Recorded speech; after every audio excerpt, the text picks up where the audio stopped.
This is the cosmos, a network of 100 billion galaxies. And it's the greatest story science has ever told.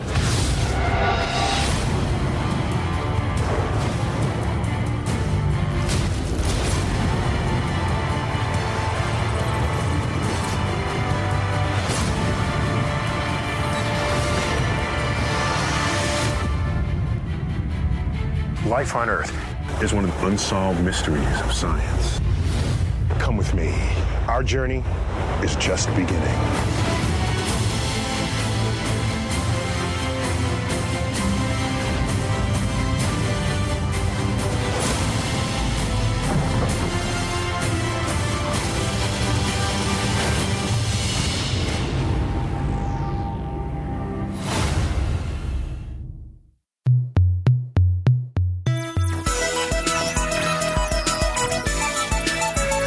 Welcome to the Skeptic Zone, the podcast from Australia for science and reason.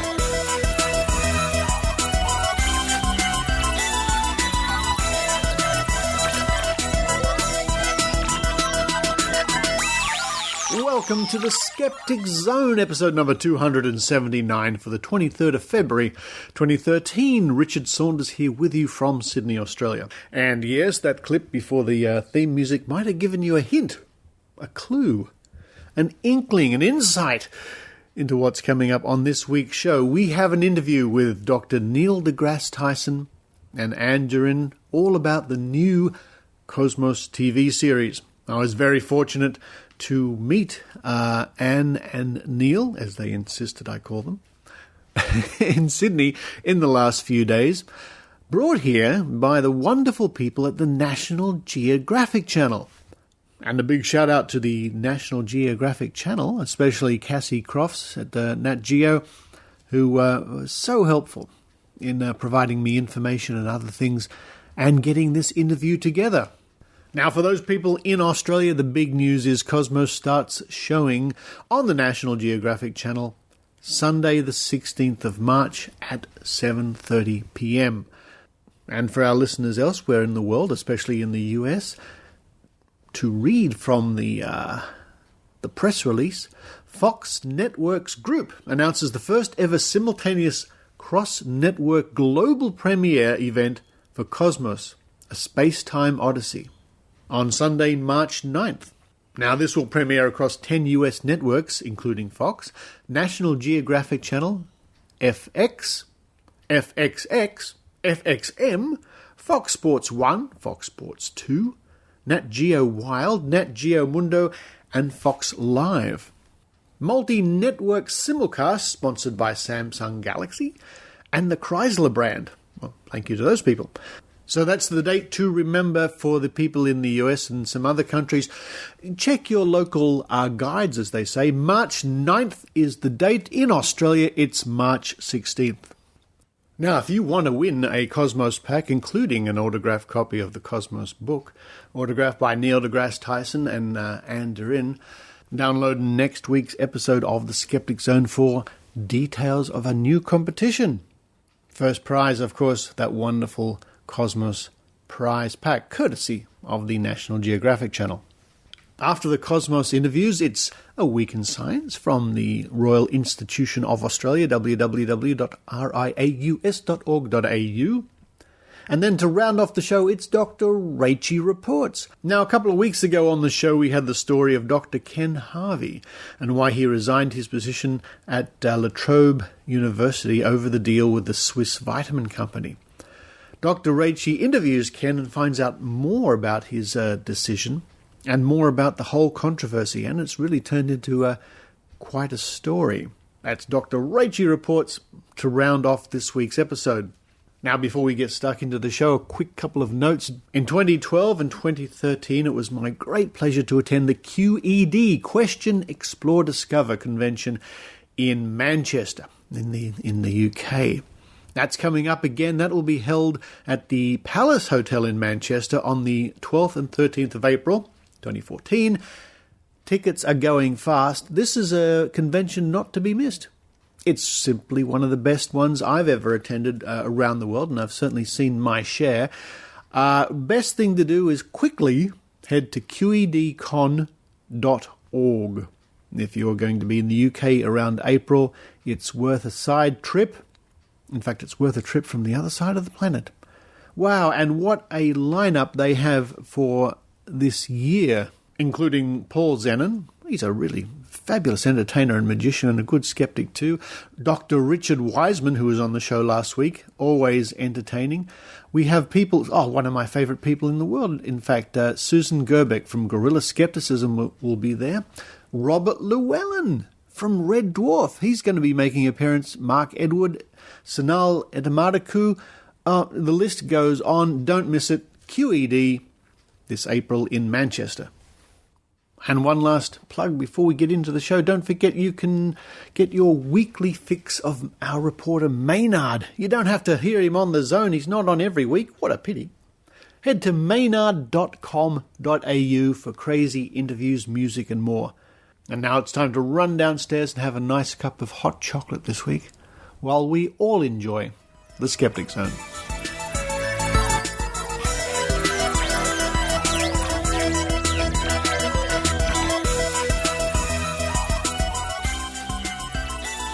The cosmos is all that is, or ever was, or ever will be. Come with me.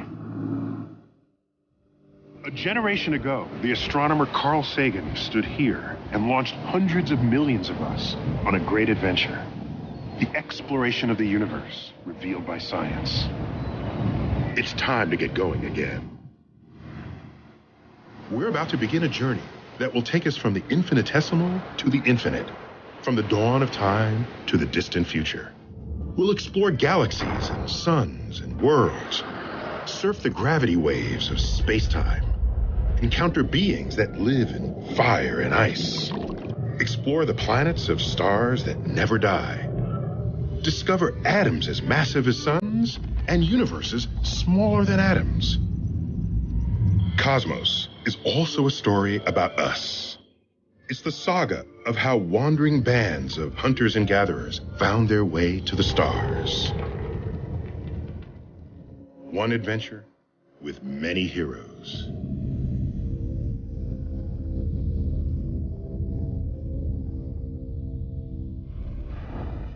Well, I'm delighted to be here in what a wonderful view. My goodness me, I'm looking at the Sydney Harbour Bridge out the window, but certainly the company I'm keeping right now is just as wonderful as the view. I'm with Dr. Neil deGrasse Tyson. Welcome to Australia. Thank you.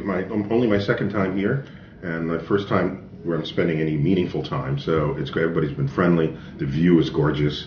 It's more beautiful than the already beautiful images that we all know represent Sydney. It's almost like us in the States. It's like a postcard looking at there. Yeah. And I'm with Andrin. Hello.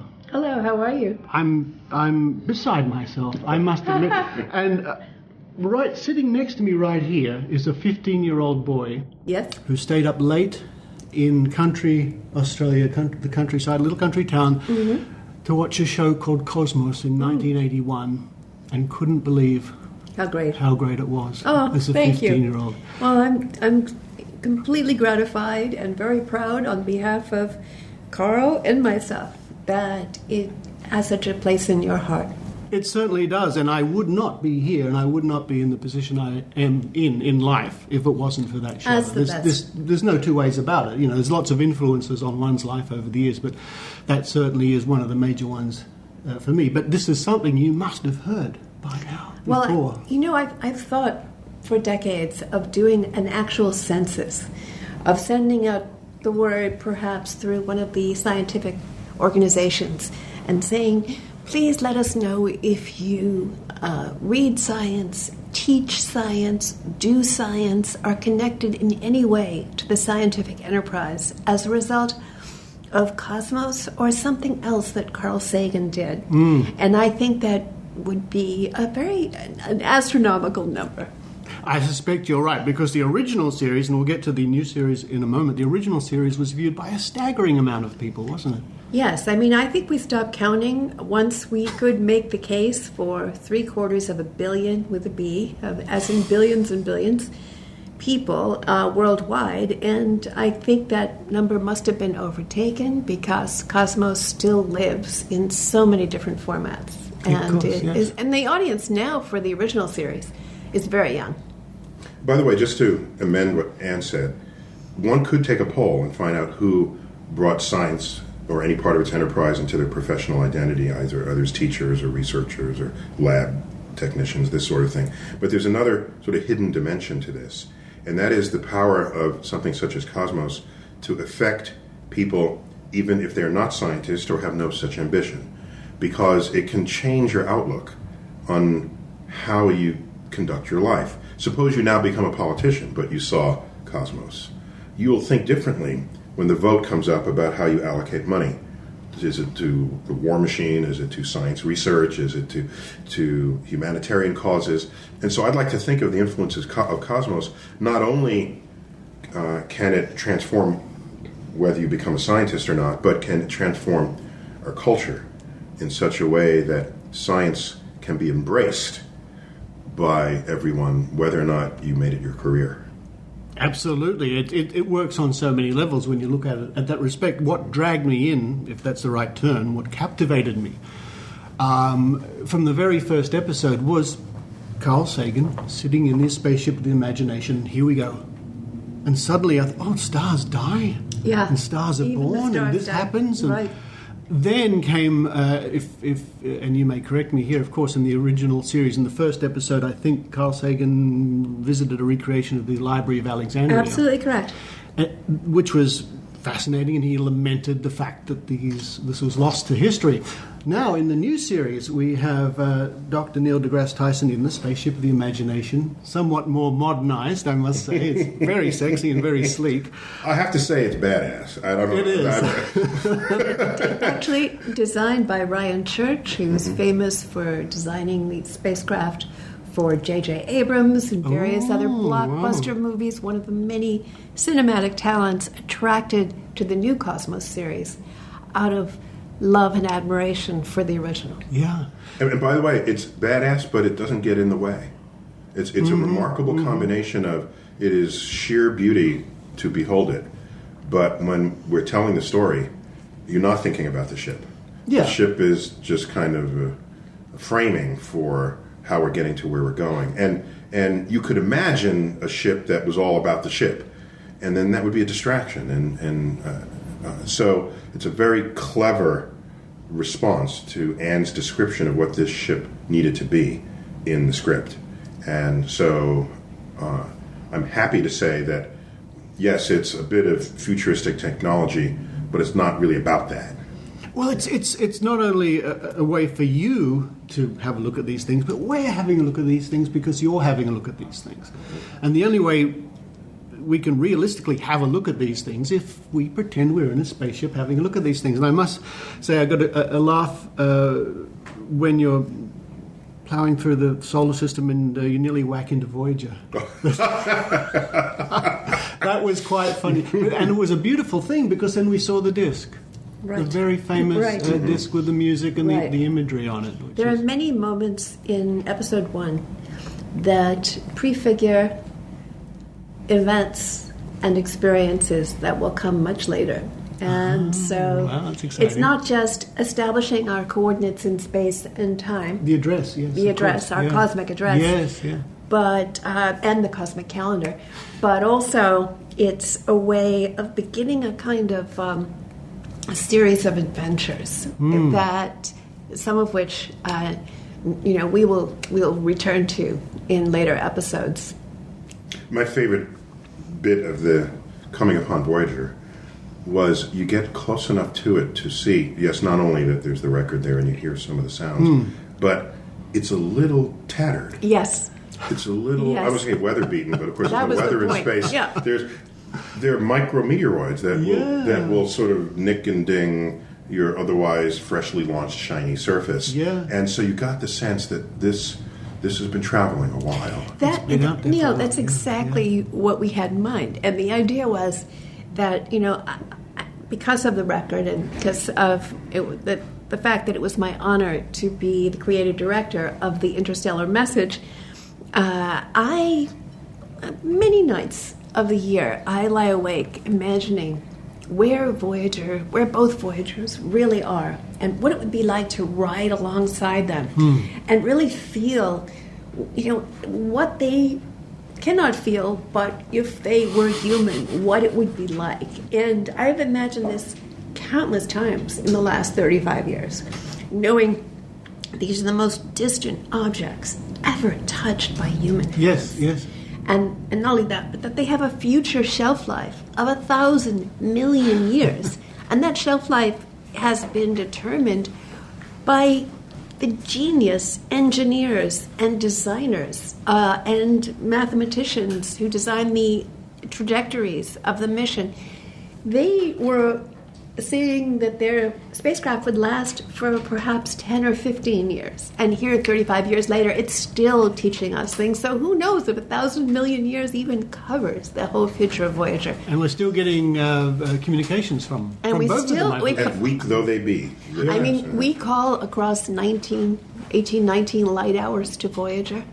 And then 18, 19 light hours later, we get a return signal. That's how brilliant. With this early 1970s technology. Of course, yes. Of course. Unbelievable. And by the way, at the time the original Cosmos aired, Voyager had not really gotten anywhere yet. I mean, it was launched in 1977, and there was a tour of the planets that was sort of fortuitously juxtaposed so that you would slingshot around one and would aim you to the next planet, slingshot around that, get you to the next one. And so the original Cosmos did not have the benefit of celebrating the full voyage that Cosmos would take. But no, it did. It did. No, but I mean, not the full voyage. Not the full voyage. But the early reconnaissance of the outer solar system. It Mm-hmm. had been to some interesting places. Mm-hmm. Yeah. Isn't there a scene, and I'm sure there is, and you know Episode exactly 6. what I'm about to say. How a picture gets back to the Jet Propulsion Laboratory from the outer solar For the system. benefit of our listeners who may not have seen it or saw the scene some time ago, Dr. Sagan is in a lab. He's at the Jet Propulsion Laboratory. And he's saying, and this picture has arrived now. And Yes. there it is, a fresh picture of Neptune, if I'm not mistaken. Wouldn't be quite that yet. No, Yeah. I believe it's probably Jupiter. It's probably Jupiter. Jupiter or Okay, Saturn. okay. It could have been Saturn. And it's in an episode called Traveler's Tales. And it was, Carl just absolutely so brilliant in explaining a very complex idea of how a picture gets back from the outer solar system. It was a delightful scene because it was so dramatic in a way. It's not set up, it's not rehearsed, let's do this. It's like, I was there. happening now. You're absolutely right. Plus, there were no chase scenes or explosions or anything. No, and nobody hits anyone. It's really amazing. Yeah, how's that even possible? Yeah. But that's an interesting point you bring up because one of the things that captivated me in the original series was the special effects, and I have to, I'll be upfront about that. Of course, I was a 15-year-old kid. It looked like I was in space, and watching the first series, the first episode of the new series, there is a wonderful moment, and I don't think it lasts more than 5 or 6 seconds, where you're hovering above the great red spot on Jupiter, and it's got depth. Oh yes, Oh, yeah. And I nearly fell off my chair. If you look, and the clouds are turning.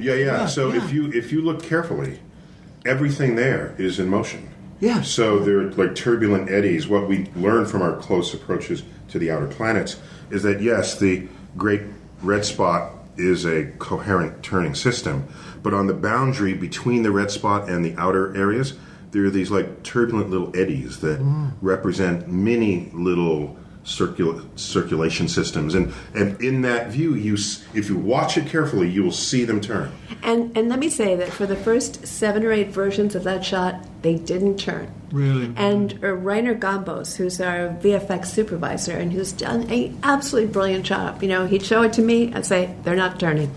And he created something magnificent, and they now turn.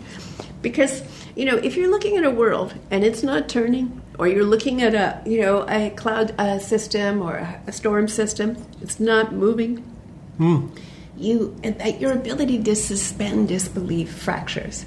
You've got to get the physics right. And what we've tried very hard with Brannon Braga and director, and Bill Pope, and with Rainer Gambos and these geniuses, is to really do our utmost to get the physics right, so that you really have the fullness of being out in the universe, in nature. Well, that scene did it for me. I mean, I was enjoying the show, but just that brief moment of the depth. Yeah, by the way, even if you didn't notice that the clouds were in motion, your brain would have.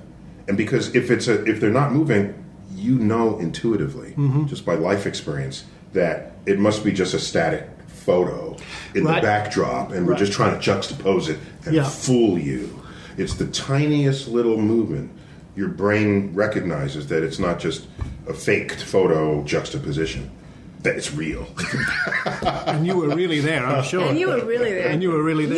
You did the rest of the heavy lifting of persuading us, the viewer, everyone. I keep having to ask Bill Pope, the director of photography, okay, where's the spot right now? Is it this way? They put a little X on the green screen. Okay, that's the spot. Let me go there. Right. That must. Actors know that well. Yeah, I know. I was very new to this. Yeah. A couple of the other things that I really stood out for me in the new episode, because I am very familiar with the original series, of course. Clearly you are. Was the new bits and pieces that were being dropped in, like the rogue planets, I found completely fascinating. And that's a bit of new science. I mean, the idea of rogue planets. Let me see, when did that begin? In the mid-'80s, I would say. There was an attempt to create a solar system from scratch. Okay. And when you do that, everyone said it probably would look like our solar system, because why would we be unusual in this exercise? Then we start discovering. In the 80s, we're making other solar systems, other star systems that look like ours. In the 1990s, we start discovering other star systems, because exoplanets were found, and we found out that they're Jupiter-sized planets orbiting really close to the host star. Who ordered that? That never came out of anything. And then so they revisited the computer models of this, and realized that there's episodes of planet migration that go on at the beginning of the formation of a solar system, and that the largest planet can end up migrating inward at the cost of flinging other planets out of the solar system. And in fact, solar systems, star systems may be created with twice as many planets as are ultimately stable in their mature lives. And so we have 8 planets now. We might have had 20 at the beginning. Where are they? They are cast adrift. Wow. The rogue planet. Rogue planet. It's so romantic. It's like the Flying Dutchman, that idea. Oh my gosh. A great analogy. A world without a star is really like a ship without a crew or a captain. It's perpetual nighttime. Right. Yeah. And it would have to be large enough. Of course, we picked a rogue star that would be interesting to visit. I mean, a rogue planet that would be interesting to visit. For the rogue planet that we selected, it has to be large enough to have retained its heat of formation, so that you could have still sort of liquid. It could, in a way, be in its own Goldilocks zone, really? where the heat retained from its formation can melt whatever is frozen there, because it's not near any local star. Wow. And so it would otherwise be completely frozen were it not for this retained heat. It's the same heat in Earth that makes the volcanoes and the plate tectonics. None of that's traceable to the sun.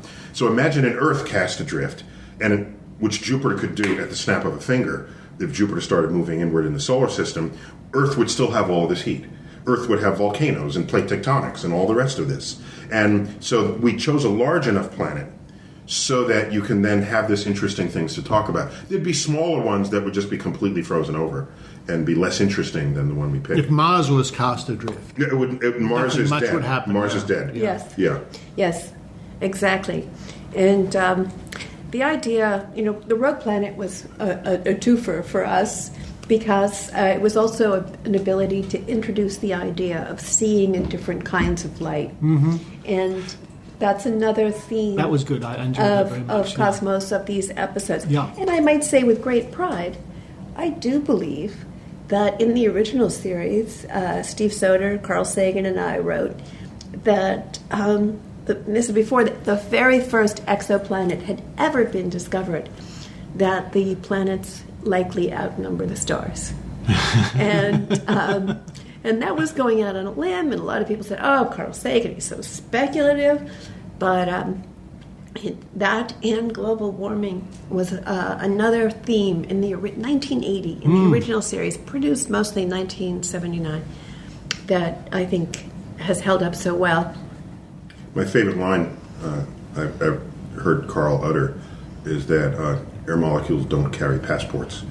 So they will go wherever the breezes take them, and they're not. If you pollute your air over your country, you're polluting everybody's air. Yeah. Absolutely. Yeah. That's a very good point. Look, I'll round off by saying that I thoroughly enjoyed the first episode. I've been very lucky really enough happy to to hear have a that. preview of that. Very nice.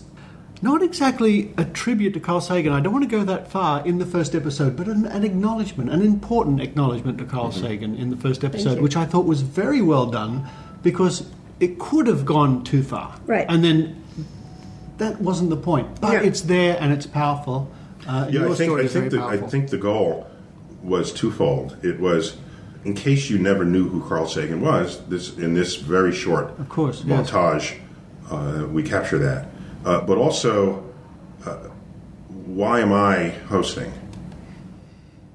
Because you are absolutely, without equal, the best person on earth. No, that's not what I was going to say. So the other guy wasn't available, right? No, there were 6 guys. Actually, there were many She called me the guys. day before they started shooting. No. We've had you in mind all along. No, nobody. No, in fact, other people were available. No. So there was no question. The point is, there's this sort of baton pass. You get the sense, yes. Or a torch passing that allows the viewer to recognize the continuity of this exercise, and there's an aspect of that that's manifest in the script, where science is a never-ending. Yeah, I noticed that too. Generational. It's generational. Yeah, I mean, one of the things that I set out to accomplish, and when we started writing, I started writing these first drafts with Steve Soder, who was our original co-writer on the original Cosmos series, was to present to the world a vision of the scientific enterprise as, instead of, it's the crazy guy who's going to kill us all, who is the narcissistic Dr. Faustus, Dr. Frankenstein, that crazy scientist that's at the heart of so many blockbuster movies, who's a threat to everything and doesn't have a human relationship with anyone.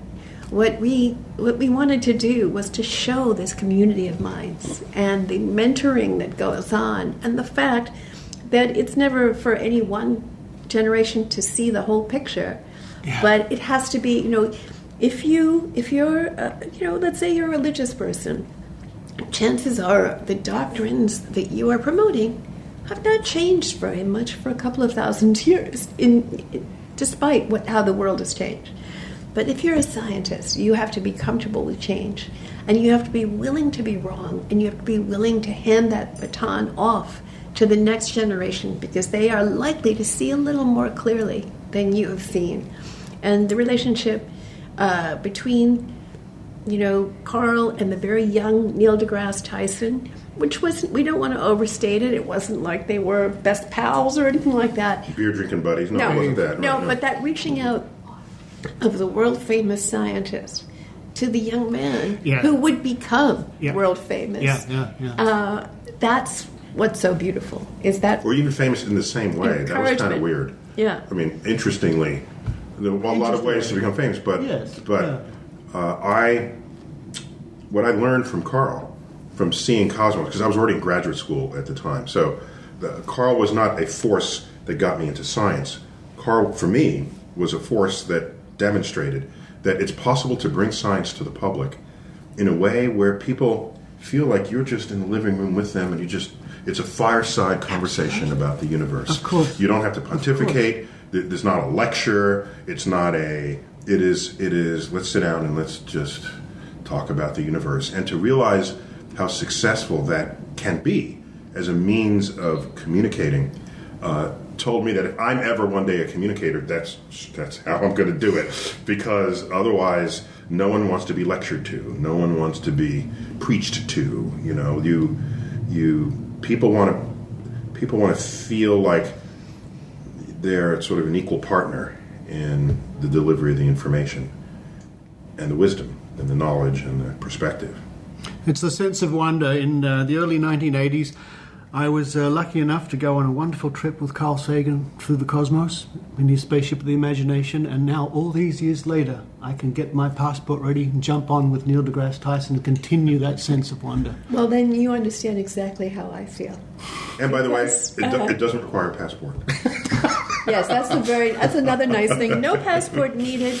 All you need is a beating heart, and you're welcome on board the ship of the imagination. We'll take dead people too, but the live ones are... And on that note, I want to sincerely thank Neil deGrasse Tyson for continuing this wonderful voyage, and very sincerely thank you, Andrian, for kicking off this wonderful voyage with Carl Sagan. Thank you so much.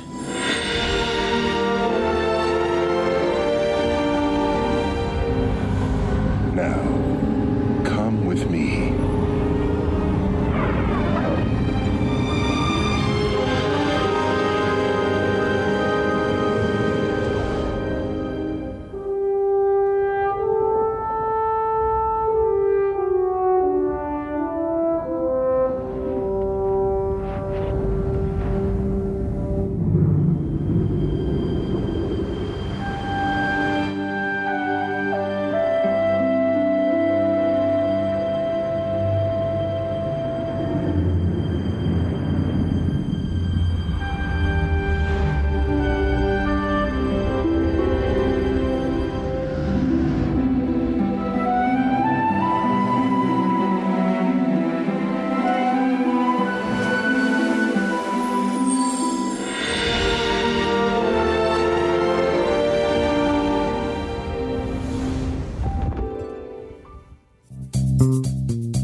This is Jay Novella from the Skeptic's Guide to the Universe podcast. Did you know that there are thousands of skeptical reports, interviews, and investigations going back to 1981, free to download?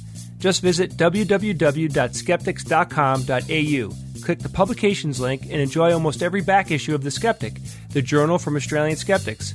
You can also subscribe online and get the latest digital or hard copy of this, the world's second oldest skeptical magazine. That's www.skeptics.com.au, or just Google Australian Skeptics.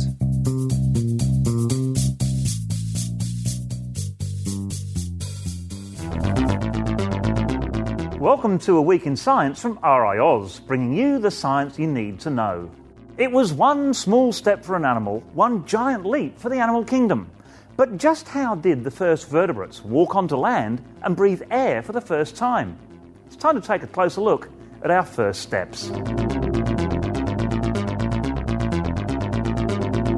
Two recent papers reveal key insights into how the first vertebrates walked onto land and took their first breath. The mechanism that determines whether you have fish fins or walking limbs is the rate at which a couple of Hox genes are expressed. Hox genes are like orchestra conductors. They regulate how a whole suite of other genes perform, and changing its rate of expression can radically alter how an organism develops.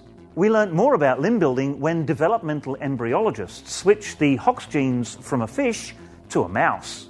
The fish Hox gene could not produce fingers and toes in mice. Thus, the genetic apparatus required to make fingers and toes must have evolved after walking limbs developed. And we also now know how breathing developed for the first time. And guess what? We almost ended up breathing through our ears.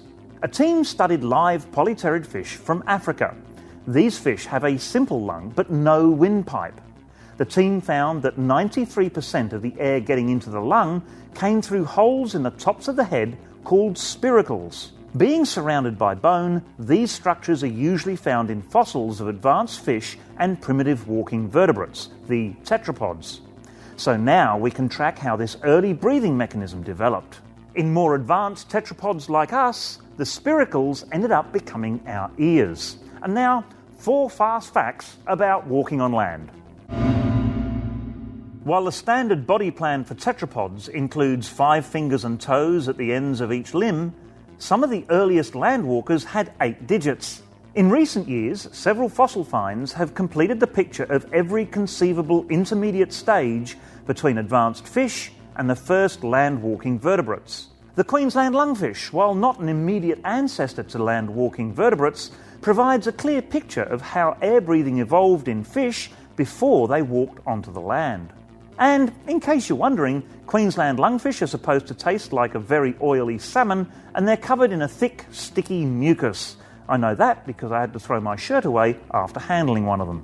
That's it for this Week in Science. For more information on walking on land, go to the RiAus website, riaus.org.au, follow us on Twitter @RiAus, and like us on Facebook. I'm Paul Willis, and we'll catch you next week.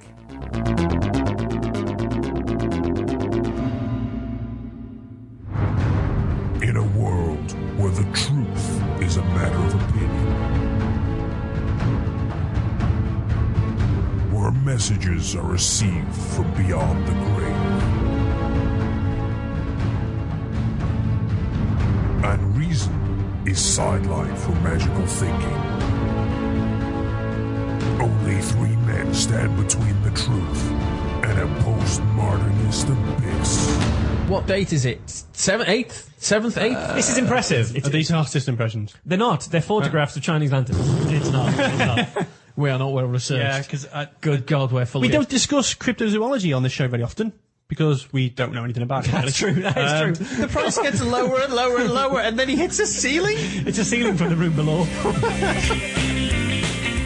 Skeptics with a K from the Merseyside Skeptic Society.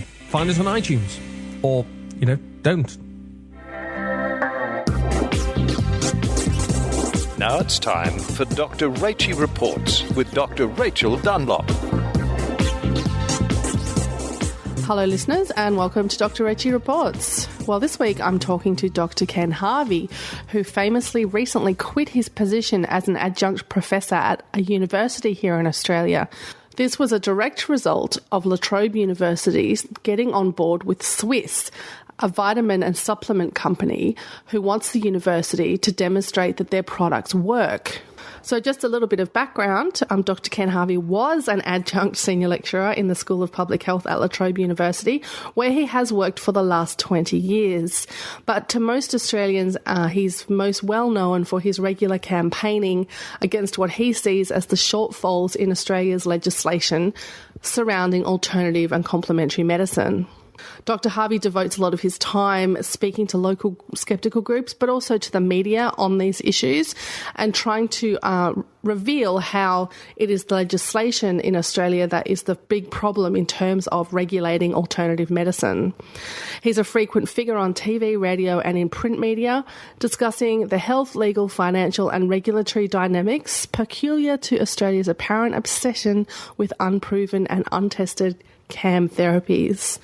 And today I was very lucky to get some time from Dr. Ken Harvey on the line from Skype in Melbourne. So welcome to the Skeptic Zone, Ken Harvey, and thank you for taking the time to talk to us. I know you're very busy. It's good to be here, Rachie. So can you fill our listeners in briefly on what is going on and how you came to resign your position recently from La Trobe University? Yes, well, Swisse Wellness, and I love that name, Wellness, actually offered La Trobe $15 million over 6 years if they would scientifically examine the quality and the efficacy of their products. And indeed, the Vice-Chancellor of Research sort of said, Swisse products will continue to undergo rigorous and independent scientific assessment. And that's rather amusing because Swisse is well known to have had many of its products, or many claims for its products, breach the Australian Therapeutic Goods Advertising Code. Indeed, I've submitted some of those complaints myself. For example, a recent 71-page judgment last year on 20 television advertisements for a variety of products from Swisse, in which the products claimed they were proven, clinically proven, scientifically shown, clinically tested, etc. The independent review found that most of the studies Swisse used were weak. They were not representative of the general population. They didn't support the representations that the products were clinically proven to do a variety of things. And so, as I say, they were found to breach the Therapeutic Goods Advertising Code. Now, Interestingly, Swisse were requested to withdraw the advertisements. The chief executive deemed the ruling ridiculous, and he accused the panel of being unqualified and called for an immediate overhaul of the panel. So that's pretty typical of this company. I mean, they have had a lot of complaints upheld. They don't take them seriously, the independent umpire seriously, and they just keep on doing it. So you can imagine my concern when the university wanted to get into partnership with this company. In addition, I mean, it has transpired that they'd approached a number of other universities who actually turned them down for a variety of good reasons. So, again, my concern was that if La Trobe, indeed it was their chemistry department, was going to provide the evaluations of Swisse products, that there would be a big pressure to actually find that these products work.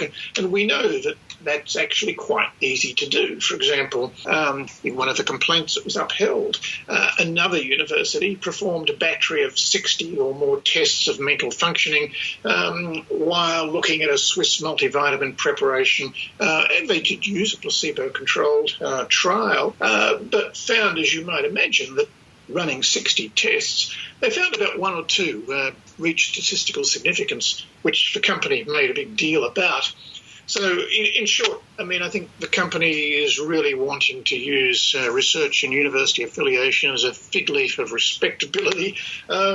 I think it put pressure on researchers to come up with research designs that, although they might meet ethical approval and get published in peer-reviewed journals, in fact are designed to produce a positive result. And we know that's a big problem in research in the pharmaceutical industry. I mean, we know that industry-sponsored research is much more likely to produce positive outcomes. So, taking all of that into account, how could I remain? So I resigned. But interestingly, it has produced quite an interesting, a lot of publicity and debate about universities and their relationships with pharmaceutical companies. Given that you are probably the most high-profile person in the country that does this kind of stuff, and you mentioned you personally have reported some advertisements of Swisse to the TGA, were you consulted about this deal? Are you allowed to tell us that? How did you find out about it? Well, I read the press release, which was produced by the university and also by Swisse, which read very much like an advertorial for Swisse, actually. And that was the first I knew that a memorandum of understanding had been signed. Now, yes, I had been approached in May last year by the head of my school of public health, who sort of said in an email, look, she understood that Swisse was approaching the university with the possibility of doing research, and what did I think about it? And I wrote quite a long email in which I pointed out various things. I pointed out that this company did not have a good track record, that research specifically designed to show their products work, ran a temptation of being gamed to produce those results. And I did say that, there were better ways of going about it. I'm certainly a supportive of research in complementary medicine companies or for looking at complementary medicines, and I said that I was supportive of it. But my idea was that if it was to be done, ideally it should be done with a number of companies producing or offering money for an independent centre. It shouldn't be designed to test a company's products. And ideally, it would be set up through, like the Australian Research Council, which does have grants available to support industry cooperation. They're called ARC linkage grants. You put up good protocols. You usually have two or more of industry sponsors, sometimes several universities. It's all open and above board. And if it gets up, then in fact you also get ARC government money as well. And that was the sort of approach that I recommended. But I had no idea how much of that was conveyed to the university hierarchy. I heard nothing more until, as I say, the press release was announced. And again, my feeling was, well, okay, particularly ironic because the university website has actually published some of my papers criticising Swisse, but I presume they hadn't bothered to read them. So again, I resigned. So, what do you think the university hopes to achieve from this? Is it just about them obtaining this $15 million worth of funding? Because I can't see how this would be a benefit to them. Obviously, to Swisse, it gives them an air of legitimacy, they could stamp La Trobe on their products. But what's the benefit from the uni beyond the $15 million? Well, that's a benefit. There's no doubt about it. I mean, Australian universities have been slashed and burned by successive governments. Their money has been cut back. They're very much dependent upon full fee-paying students, particularly overseas students, regrettably. And it has produced a lot of pressures on staff and the administration to get money. And so I do believe that the $15 million was very attractive. I mean, I think, to be fair, I think the university probably felt that they were setting up a centre for complementary medicine research that would do some good. They certainly said they thought it would be independent. But again, the deal with one company, the deal that was particularly, everyone says, was to prove that Swiss products work. I think it had a number of flaws in it. But clearly, it's hard to get between a vice-chancellor of the university and $15 million. Yeah, that's a good point. So you did touch on before, I mean, I have read quite a lot of the publicity surrounding your resignation. And, of course, there have been a lot of criticisms of you, and one of those has been that, well, therefore you don't support research into complementary medicine at all. Now, you just touched on that by talking about ARC discovery grants, but can you extrapolate a little bit about your opinions on research into CAM? You do support it, don't you? Oh, look, of course I do. I support appropriate research, and clearly there's a number of areas where research is valuable. I mean, a number of good Western medicines have come out of traditional medicines. Digitalis out of foxglove, aspirin out of willowbark. More recently, artemisinin for resistant falciparum malaria has come out of traditional Chinese medical knowledge. So clearly we need to be researching traditions, and we need to be researching indigenous medical knowledge. But again, there's equally a lot of unproven stuff in traditional stuff. Homeopathy is a classic example of that. Or a lot of stuff that's been proven not to work. I mean, homeopathy again I think the evidence is well in that it has no scientific validity. So it needs good research. Now, equally well, one of the problems we have in the system in Australia is that it actually costs a lot of time and money to register complementary medicines and get them independently validated by the Therapeutic Goods Administration. You've got to do a lot of good trials, as have prescription pharmaceuticals, put up good data, and the complementary medicine industry has found it's just not worth the effort. They would much prefer to spend the money on hype, celebrities, much better return on investment. Having said that, there are a couple of companies that have done the hard yards in Australia and got their products registered by the Therapeutic Goods Administration, which means they've spent a lot of time and effort and money on good clinical trials to show their products work. Now, they're the sort of companies I certainly believe that universities should be working with. And, of course, again, as I've said before, that we should be doing fundamental research on indigenous medicines and herbal products to try to extract active ingredients. So you mentioned before that it was the chemistry department at La Trobe that was planning to do these studies. I presume that means they're not doing clinical trials, or would they be coordinating clinical trials or just doing, say, analysis of the products? Do you know what that would be involved? It hasn't been at all clear. Indeed, I mean, certainly the chemistry department has been involved in clinical trials of foods and food extracts, so presumably they have the capabilities.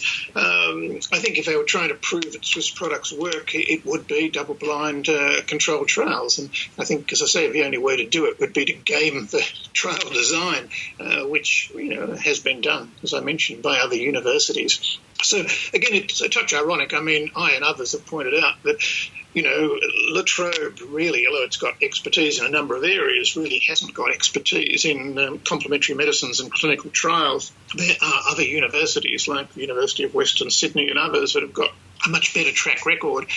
And again, as I pointed out, it has turned out that a number of other universities, some with better track records in this area than La Trobe, were approached and turned down the Swisse offer. So the other thing that you mentioned before about how Swisse responded to your complaints and from the panel from the TGA, I also believe that there's currently potentially a defamation case going on against the guys who do the checkout on the ABC, and you've been a guest on that show.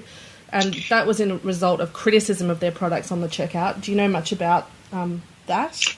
Yes, the Checkout is a consumer affairs program run by the Australian Broadcasting Commission. It's fast-paced, it's hard-hitting, it's very funny. And yes, I have been involved both in helping to get those programs up, and I did appear very briefly with a cameo appearance in one of them.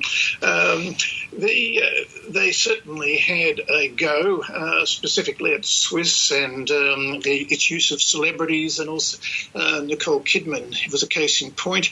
And they also went into quite good detail about how in one of Swisse's products, when the complaints were upheld, they simply relisted the complaint with a new label, which again is a fairly common technique to handle complaints with the Therapeutic Goods Administration. If you're at risk of actually having your product delisted, then you just create a new one, much the same ingredients, different name, and away you go. And that was the topic of the checkout program. And indeed, the uniform resource locators are on my website, and it's very amusing. Now, the checkout guys copped a lawsuit from the founder of Swisse of defamation. That's still buttering on, as lawsuits do, proceeding at slow rates, although I'm fairly confident that it hasn't really got any substance to it. And certainly the Checkout boys certainly haven't been restrained. There's a new series of the Checkout coming up, and there's a wonderful promo which again takes off Swisse for the new series. Again, well worth looking at, and you perhaps might put the uniform resource location on your website. It's really very funny. But again, it shows that the company, and indeed they've taken the complaint resolution panel to court too. To me, it's a sad reflection on the regulatory system. I mean, in the beginning, these products had a very light touch regulation. In Australia, they're basically self-certified by the sponsors that they are doing the right things in terms of low-risk ingredients, manufactured under good manufacturing practice, and they hold the evidence, hand on their heart, that they've got the evidence to back up the claims. Now, it's a trust-based system, and we know that it's just people ride roughshod right through it. The limited post-marketing surveillance that's been done shows 90% non-compliance. There's a paper just recently out, actually, getting some publicity again, showing a lot of products available for sale, haven't gone even through the listing system, aren't on the Australian Register of Therapeutic Goods, have different ingredients to what they're meant to have. If you have a trust-based system, it gets abused, and that's what's happened in Australia, regrettably. Well, Ken, I congratulate you on taking an ethical stance on this issue, and I wonder if just on finishing up, did you imagine you would create such a furore? Because to our overseas listeners who haven't been around here recently, it's been all over the press everywhere. You've created a huge amount of media about your resignation. No, I didn't think it would go so well, but clearly I've touched a number of nerves, and many colleagues have sent emails or rang me up and congratulated me. So it's clearly touched a nerve and some sore points. People have also said, I only wish that we weren't so dependent upon university salary and building our superannuation. It's hard for us to resign. And again, there's a lot of advantage in being in the twilight of your career, having an adjunct honorary non-salaried appointment. Much easier to resign and to speak out at this point. So I'm pleased I've done it, and it's certainly created a stir. Well, you are our favourite serial complainer and consumer campaigner, Dr Ken Harvey, so we hope this isn't the last we hear from you. No, I'll keep on doing it. Okay, thanks again. And thanks for being on the Skeptic Zone, Ken. Bye. And for the links that Ken was referring to in that interview, please head to our website at skepticzone.tv. And until next time, this has been Dr Rachie Reports.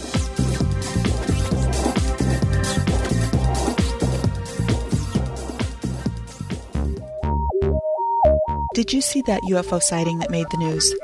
What did that latest study about alternative treatments really say? Is this photo making the rounds real or a hoax? Doubtful News is a unique website featuring news about pseudoscience, the paranormal, anomalies, and questionable claims framed with a skeptical view. Come visit doubtfulnews.com every day for news about cryptozoology, conspiracies, shams, scams, and more. Follow us on Twitter at Doubtful News. Critical thinking is essential in assessing today's news. Doubtful News helps you decide, can you really believe this stuff?